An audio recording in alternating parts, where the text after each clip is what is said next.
आज हम एक ऐसे टॉपिक पे बात करने वाले हैं जिसने पिछले कुछ दिनों में काफी सुर्खियां बटोरी हैं। हंता वायरस। क्रूज शिप पर मिले केसेस की खबर के बाद से ही सबके मन में कई सवाल हैं। तो बिना किसी देरी के इस एक्सप्लेनर में आइए फैक्ट्स और अफवाहों के बीच का फर्क गहराई से समझते हैं। तो आज हम किन बातों पर फोकस करेंगे? सबसे पहले क्रूज शिप वाले केसेस, उसके बाद समझेंगे कि इसका ट्रांसमिशन इतना रेयर क्यों है, फिर हंता वायरस और आम फ्लू के बीच का असली अंतर, उसके बाद भारत का 1665 लैब वाला मजबूत डिफेंस नेटवर्क और आखिर में क्लाइमेट चेंज, बढ़ते शहरों और चूहों के बीच का कनेक्शन। चलिए, सबसे पहले बात करते हैं क्रूज शिप पर आए इन ताज़ा मामलों की। अब जैसे ही ये खबर आई कि एक क्रूज शिप पर कुछ संदिग्ध केस मिले हैं, तो सबसे पहला सवाल जो दिमाग में आता है वो यही है कि क्या हंता वायरस भारत के लिए कोई इमीडिएट खतरा बन गया है? क्या हमें डरना चाहिए? इसका छोटा और सीधा जवाब है नहीं। घबराने की कोई तत्काल आवश्यकता नहीं है। हाँ, एक क्रूज शिप पर 2 भारतीय नागरिक जरूर इन्फेक्टेड पाए गए थे, लेकिन आईसीएमआर के नेशनल इंस्टीट्यूट ऑफ वायरोलॉजी यानी एनआईवी के निदेशक डॉक्टर नवीन कुमार ने क्लियर कर दिया है कि ये पूरी तरह से आइसोलेटेड मामले हैं, यानी कम्युनिटी में या आम जनता के बीच इसके फैलने का कोई भी सबूत नहीं है।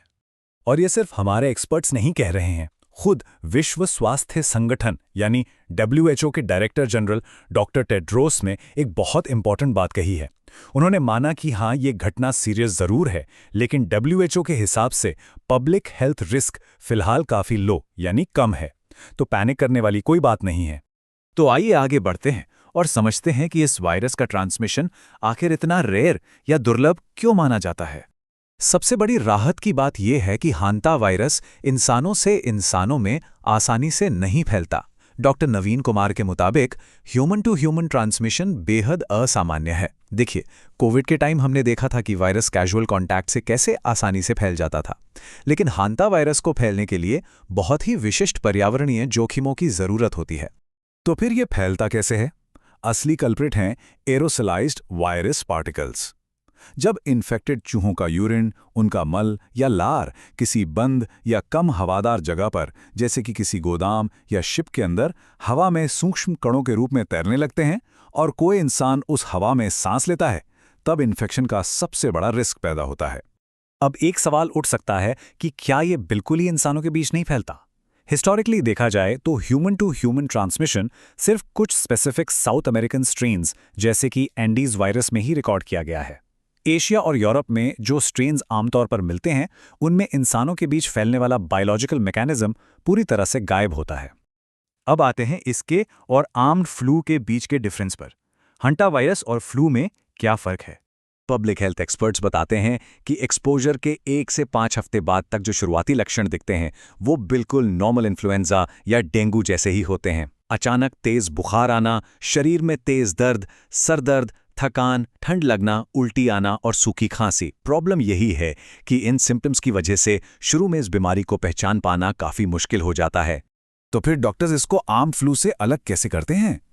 टर्निंग पॉइंट तब आता है जब सिवियर कॉम्प्लिकेशंस शुरू होती हैं, जैसे कि सांस लेने में तकलीफ होना, ब्लड प्रेशर अचानक लो हो जाना या फिर किडनी पर असर पड़ना, जिसकी वजह से यूरिन आउटपुट कम हो जाता है। ये वो क्रिटिकल स्टेज है जहां विशिष्ट चिकित्सा की आवश्यकता होती है और ये आम फ्लू से एकदम अलग हो जाता है। चलिए, अब उस डिफेंस नेटवर्क की बात करते हैं जो ऐसी किसी भी वायरल सिचुएशन से निपटने के लिए भारत में तैयार खड़ा है। 165 ये सिर्फ कोई रैंडम नंबर नहीं है। ये भारत के viral research and diagnostic laboratory network में मौजूद लैब्स की सटीक गिनती है। ये एक विशाल और मजबूत बुनियादी ढांचा है जो संभावित प्रकोपों का पता लगाने के लिए हर वक्त अलर्ट पर रहता है। इसका सीधा सा मतलब ये हुआ कि पूरे देश में आईसीएमआर एनआईवी नेटवर्क के जरिए RT-PCR टेस्टिंग फैसिलिटीज पहले से ही एक्टिव रूप से अवेलेबल हैं। हमारे पास इन अलग-थलग इन्फेक्शंस की तेजी से पहचान करने और संदिग्ध मामलों की तुरंत पुष्टि करने के लिए पर्याप्त और सक्षम लेबोरेटरी सर्विलेंस कैपेसिटी मौजूद है। आखिर में उस बड़ी पिक्चर को देखते हैं जिसका असर हम सब पर पड़ रहा है। जलवायु, शहर और चूहों का आपस में क्या कनेक्शन है? देखिए, मौसम के बदलते पैटर्न एक खतरनाक चेन रिएक्शन को जन्म देते हैं। जब भारी बारिश होती है या बाढ़ आती है तो जानवरों के नेचुरल घर उजड़ जाते हैं। इसका नतीजा ये होता है कि चूहों की आबादी इंसानी बस्तियों और स्टोरेज एरियाज की तरफ भागती है और यहीं से ऐसी बीमारियों के इंसानों तक पहुंचने का रिस्क अचानक बहुत बढ़ जाता है। डॉक्टर कुमार ने बहुत स्पष्ट शब्दों में वार्निंग दी है।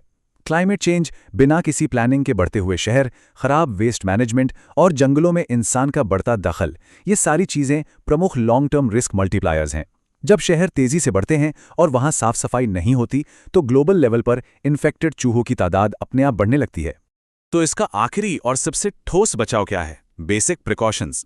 जो लोग शिप्स, गोदामों या ऐसी खराब हवादार जगहों पर काम करते हैं, उनके लिए स्टैंडर्ड चूहा नियंत्रण, उचित वेस्ट मैनेजमेंट और साफ सफाई बनाए रखना ही हंता वायरस के खिलाफ सबसे प्रभावी और साइंटिफिक प्रिवेंटिव स्ट्रैटेजी है।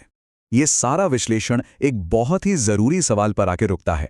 जिस तेजी से अर्बनाइजेशन और क्लाइमेट चेंज वाइल्ड लाइफ को उनके घरों से बेघर कर रहा है, उसको देखते हुए जानवरों से होने वाली इन बीमारियों के बढ़ते खतरे से निपटने के लिए हमारी ग्लोबल हेल्थ स्ट्रैटेजीज को आगे कैसे विकसित होना चाहिए, ये एक ऐसा सवाल है जिस पर हम सबको गंभीरता से सोचना चाहिए। आज के इस एक्सप्लेनर में बस इतना ही।